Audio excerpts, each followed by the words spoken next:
বীরগঞ্জে বাংলাদেশ জামাতে ইসলামীর কর্মী সম্মেলন অনুষ্ঠিত। MHR news.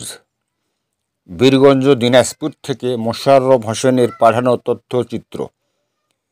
22 আগস্ট শুক্রবার সকাল 11টায় কল্যাণী উচ্চ বিদ্যালয় হলরুমে দিনাজপুর জেলা শুরা সদস্য ও বীরগঞ্জ উপজেলা জামায়াতের আমির কারি আজিজুর রহমানের সভাপতিত্বে প্রধান অতিথি হিসেবে উপস্থিত থেকে বক্তব্য রাখেন বাংলাদেশ জামায়াতে ইসলামী কেন্দ্রীয় কর্মপরিষদ সদস্য ও রংপুর দিনাজপুর অঞ্চলের সহকারী পরিচালক অধ্যক্ষ মাওলানা মোহাম্মদ মমতাজ উদ্দিন।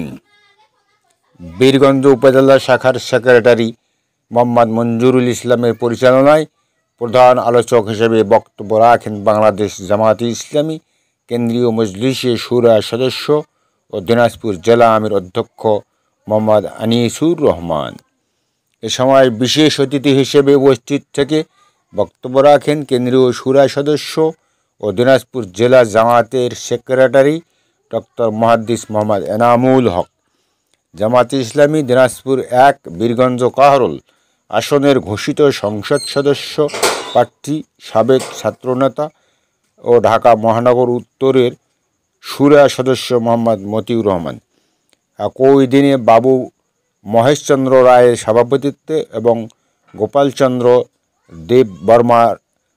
দেব শর্মার সঞ্চালনায় প্রার্থী মোহাম্মদ মতিউর রহমান বীরগঞ্জ উপজেলা পূজা উদযাপন পরিষদের আয়োজনে কেন্দ্রীয় হরি মন্দিরে মত বিনিময় সভায় প্রধান অতিথি হিসেবে বক্তব্য দিয়েছেন।